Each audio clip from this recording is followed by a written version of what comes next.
Hi friend, welcome to daily blog Ubharta Bharat channel. मैं हूं आपकी होस्ट रूबी ठाकुर। दोस्तों, आप मेरे चैनल को लाइक, सब्सक्राइब और शेयर करें। आपके सपोर्ट से ही हमारा चैनल ग्रो हो सकता है।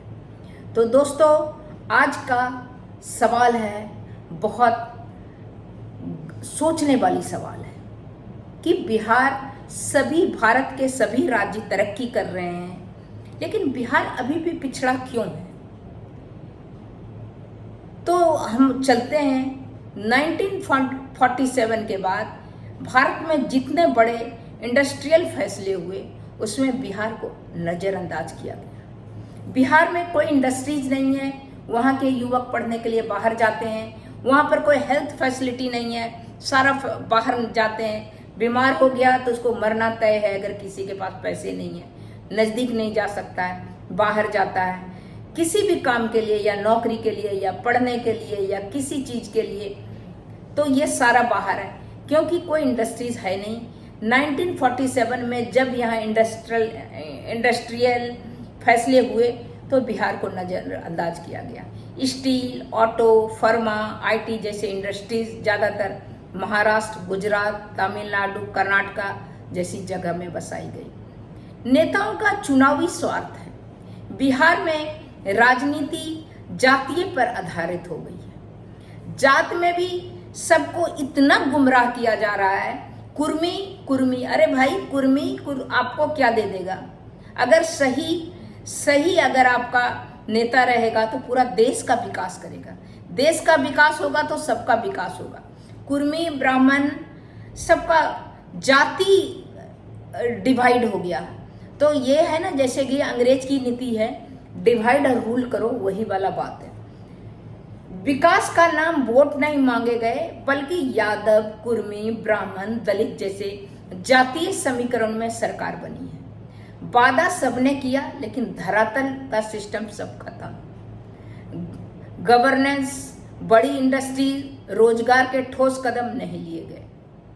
शिक्षा और स्वास्थ्य की बदहाली। आज भी एक अच्छा सरकारी हॉस्पिटल, अस्पताल पूरा बिहार में देखने को नहीं मिलेगा। अगर जो है हालत, यूनिवर्सिटी का हालत देख लीजिए, सब जर्जर बदहाल है। पटना एम्स छोड़कर पूरे राज्य में कोई टॉप लेवल का मेडिकल सुविधा नहीं है। पटना एम्स भी खुला है तो आप वही सोच लीजिए कि एम्स खाली नाम का है, बाकी कोई ज्यादा कोई सुविधा नहीं।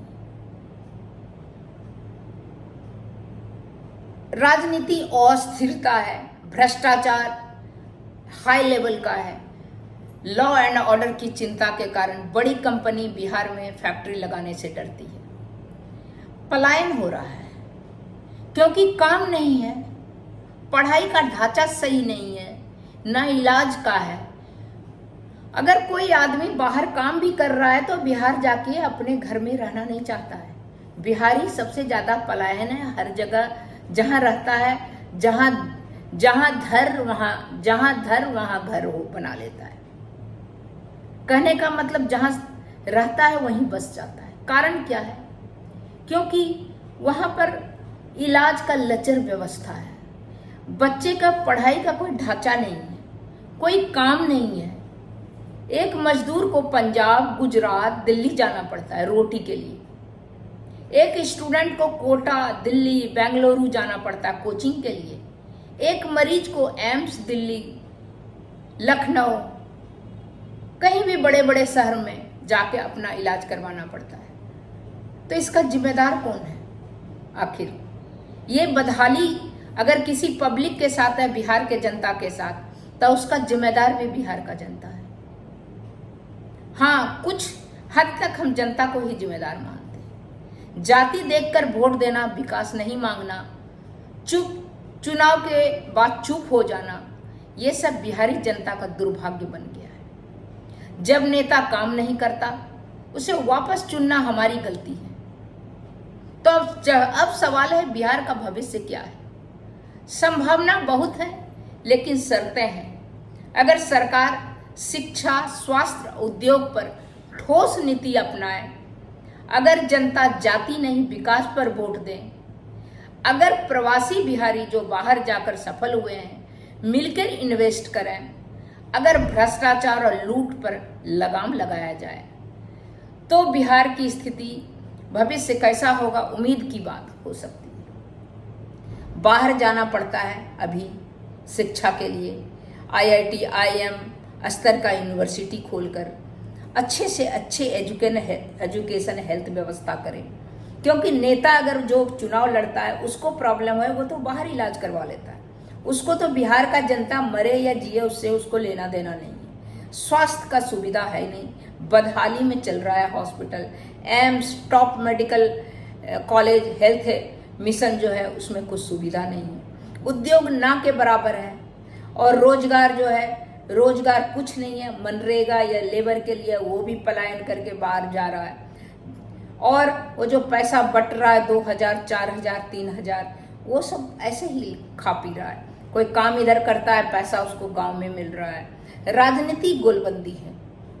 तो इसका सबसे बड़ा निष्कर्ष ये है कि बिहार के नेता से ज्यादा जनता बदल सकती है। जब जनता वोट मांगने नेता से पूछे कि हमें हॉस्पिटल कब दोगे, फैक्ट्री कब दोगे, हमारे बच्चे के लिए एजुकेशन सिस्टम कब सुधारोगे, तब आकर बिहार का भाग्य बदलेगा। तो दोस्तों, अगर आपको भी लग रहा है कि ये बात सही है तो और बिहार से आप ताल्लुक़ रखते हैं, तो इस बार जब इलेक्शन होगा तो आप जरूर अपने नेता जब आएंगे आपसे वोट मांगने के लिए, ऐसे हाथ जोड़ के विनम्र होके, तो आप जरूर ये सवाल पूछिए कि आप हमें हॉस्पिटल कब दोगे, फैक्ट्री कब बनाओगे, मेरे बच्चे के लिए अच्छे एजुकेशन सिस्टम कब करोगे, जो कि बिहार में पलायन रुक जाए। अब बिहार के जो जनता है जो बाहर अच्छे अच्छे काम कर रहे हैं वो आके पुनः बिहार में रहना चाहे और वहाँ का कानून व्यवस्था दुरुस्त हो। तो तब तक दोस्तों इतना, फिर मिलती हूँ अगले कुछ न्यू इंटरेस्टिंग टॉपिक के साथ। तब तक के लिए नमस्कार।